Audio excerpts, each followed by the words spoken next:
And welcome back to the channel, guys. And today I'm going to talk to you about certain terms and investment products available which you can actually use to invest. Now, if you're actually new to the world of investing, or new when you're learning anything new in general, all the terms and words which they may use in that kind of sector or industry or say a language seem all very, very foreign. It can be a little bit confusing and disheartening, especially if you're beginning out in something. So it's always good to try and learn as many of the regular, more basic ground terms as possible. So in this video today, I'm actually going to go through with you some of the terms which are used in the investment world, defining products and what they actually are, what they mean, and give them a bit of a short definition there for you. Because in the investment world, the professionals all use a lot of jargon, and there are a lot of investment products and tools out there for you to have. So stick around, I'm going to go through the more easy, simple, basic ones with you today. And as always, don't forget guys, hit the subscribe button, hit a like, and if you have any questions or any comments, leave me a comment.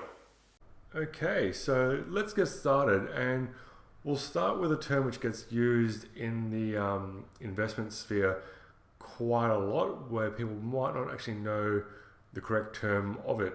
And that's the term security, and it's commonly referred to as a financial instrument or something that holds some type of monetary value. Now, as I said, you'll hear this term used a lot, especially when referring to companies, stock, or other financial instruments in the market, such as bonds, ETF, mutual funds, etc. So it's always a good starting point to know that one. So when you're buying shares, you're buying security of that company. Next, we'll go to stocks, and stocks are just securities that represent the ownership of a portion of a company, which entitles the holder of the stock to a portion of the company's assets. Now, the units of stock that someone may own are referred to as shares, and one share of company, say XYZ, and these are traded on different stock exchanges depending on where you are in the world. So if you're like a certain company, let's say BHP, for example, and want to invest in them, you want to buy their stock, and their shares are currently trading at X dollars on the market, and when you buy those shares, you actually take ownership of part of that company. So stock is pretty much like actually having part ownership of the company which you're buying into.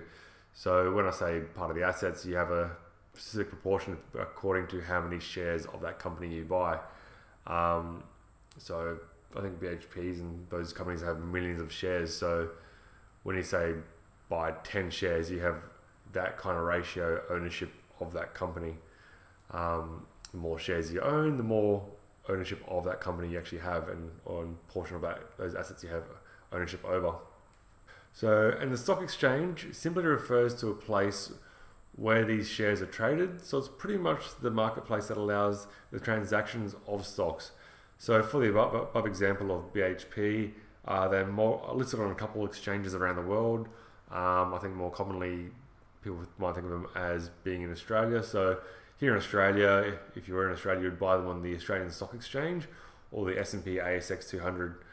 They're also listed in the UK, and they're traded on the FTSE 100 and so on, because I think they're also listed on the S&P 500. You can also track the performance of these markets or exchanges, and these are called indexes or indices. Typically, indexes are used to track the performance of a bunch of securities to represent the market overall.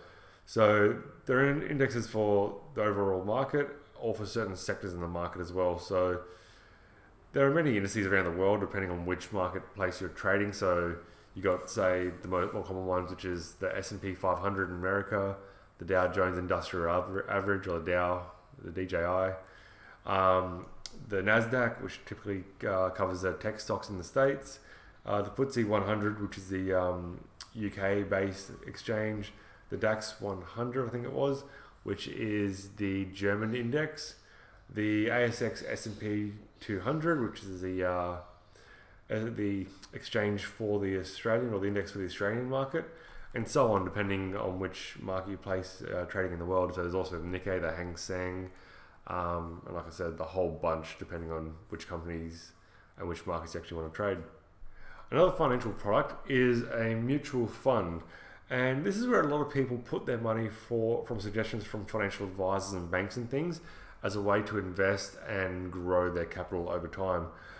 So what this is where a group of people pull their money together from different individuals, or pull a collection of money from different individuals, and a fund manager, someone who overlooks all the monies, makes investments accordingly depending on what they see in the markets and things. The fund manager will diversify these monies across different assets, and such as stocks, bonds, gold, etc. And the primary goal, like I said, is for capital gain. Your superannuations or pension funds and things are typically invested in these kind of products, the mutual funds, and as well as that, these funds typically charge fees to manage your money, and over time it can get expensive depending on which fund you have. So a lot of people actually change from investing in mutual funds into other kind of fund types, and I'll get into those in a second.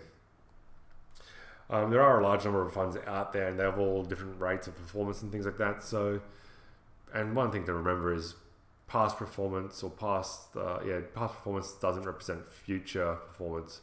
So over the years, something might be returning, say, 5% per annum, and then all of a sudden this year it might only return 1%. So you're thinking that it's been returning 5%, which is a reasonable kind of return, but now it's only returning 1%, and you might get a bit shitty about it. And so people kind of tend to jump from one fund to another, which I'd advise not to. Other funds as well are available are index funds, and these are like a managed fund or mutual fund as well, but these track the entire index itself, or the entire stock exchange itself. Like I said, the most well-known index is the Dow Jones Industrial Average, which tracks the largest 30 non-tech companies in the US. So buying the index fund in this will give you access to, or pretty much diversify your investment over those 30 companies which make up that index, or buy the actual index itself, weighted accordingly to what portion of the index it is, and will give you a return over time. As like I said, our goal is to increase your capital over time. I hope you're keeping up, because there is a lot of information when it comes to this, and it is quite technical and jargony, so I'll let you know where to find the other definitions afterwards. Next we have ETFs, and ETFs stand for Exchange Traded Fund, and this is a type of fund that you can actually actively trade on the stock exchange, and as its price goes up and down during the day the same way as the stock price goes up and down, so it can be bought just as easily, pretty much like buying stocks. Whereas with the managed funds and index funds and things like that, or mutual funds, they typically, you can buy into those at the end or the close of the day. You can't really trade them during the day as a regular stock kind of thing. So ETFs are usually just a basket of securities like stocks, commodities, indexes, real estate, etc., and allows you access to them all without having to go through and buy them individually, which requires like transaction fees and things like that. So it's kind of a real low cost way of doing this. But you also want to can track, like I said, indexes, which means kind of depending on which sector, you can do it for sectors as well, or like a certain portion or a certain group of companies kind of thing. So whenever you're going to go buy an ETF, you want to kind of look into the prospectus of that ETF itself and figure out where or what it's actually investing in. You probably also want to do some research on who the actual managers of that ETF are, to make sure that they're actually a reasonable manager or have a decent track record for investing. Commodities are just the goods that we pretty much need in daily life. So things like coffee, iron, coal, oil, corn, copper, gold, and honestly the list literally goes on to everything, to like cotton as well, and pretty much anything we use on a daily basis. People more commonly know these or think of commodities as metals and minerals, but you can pretty much track it for anything you can buy in bulk, and that can be classed as like a commodity. As you know, all these commodities have a price per unit. So with gold, it's price per ounce. Copper it gives you a price per ton. Same thing with, like, say, iron, coal, things like that. They typically have price per ton depending on, it all depends on what kind of the commodity is and how it's actually valued. And the prices of these commodities are subject to like the supply and demand of what is needed globally. So recently, at the time of filming this, the price of gold has been going up. It's currently sitting around like $18 to $2,000, something close to there. And it's the reason why it's been going up is people have been like seeking it out more as a kind of a hedge against any global uncertainty, especially in markets. So obviously we've just gone through the pandemic. During the pandemic, people were uncertain about the markets itself, with crashing and things like that. People were uncertain about the election in the States and the economic future of the States. So they kind of typically bought the gold as a hedge against that. At the same time of all that, price of oil has dropped because its demand has dropped significantly as people aren't really allowed to travel as much. So there's no need for oil and petrols and things like that. So the necessity of that in the marketplace wasn't as high. People also try to predict the future price of these products and trade what are known as futures. So this is a derivative product which obligates the parties to transact on an asset at a predetermined date at a predetermined price. So this is where people essentially place bets on what the future price of a good will be. So let's say a person one thinks gold in the next month is going to go up. So he will sell a futures contract for gold which he owns at, let's say, $2,000 for an ounce. Person two thinks that the price will go higher, so he buys this future contract from person one for that ounce of gold at $2,000 in a month's time. And when the next month comes, no matter what the spot or current price of that commodity is, of the gold is, person one is obligated to sell person two the ounce of gold at $2,000, and person two has to buy it. Now there's also a price for that actual contract as well, so that's when trading it, you take that into consideration when making those transactions. And finally, we have CFDs, and this stands for contracts for difference. And this is another derivative product and one which is traded frequently.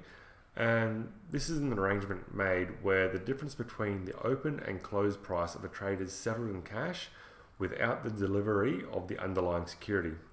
So a lot of people's trades are made in this way, and it actually offers the product crazy leverage because you're not actually transacting on the product itself.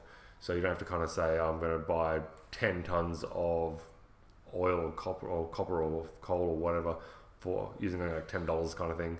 You just kind of settle the difference between like the change in spot price of the day or however long you're holding the trade for in cash. So it's typically used for stocks, ETFs, other kinds of funds, and more so Forex, which is the foreign exchange markets.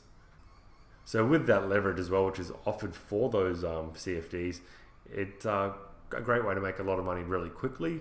But as you know, with leverage, it's a double-edged sword, so you can actually lose a lot of money really, really quickly. And there's probably plenty of tales out there of this happening. So I hope this has actually helped you guys with understanding some of the more simple, basic financial terms out there in the marketplace of products and things which get thrown around quite commonly. If you have any other kind of queries about certain products and things, hop over to the website investopedia.com. I'll drop a link for it in the description below. They have some great definitions, or if you just want to kind of read up on the definitions I've supplied here as well and get more of a broader kind of defined explanation of it, click over, hit the link and jump over there as well and take a look. Other than that though, if you found value in this video, hit the like button, drop a comment if you want to let me know anything, and don't forget to hit the subscribe button, and catch you again next time. Cheers guys.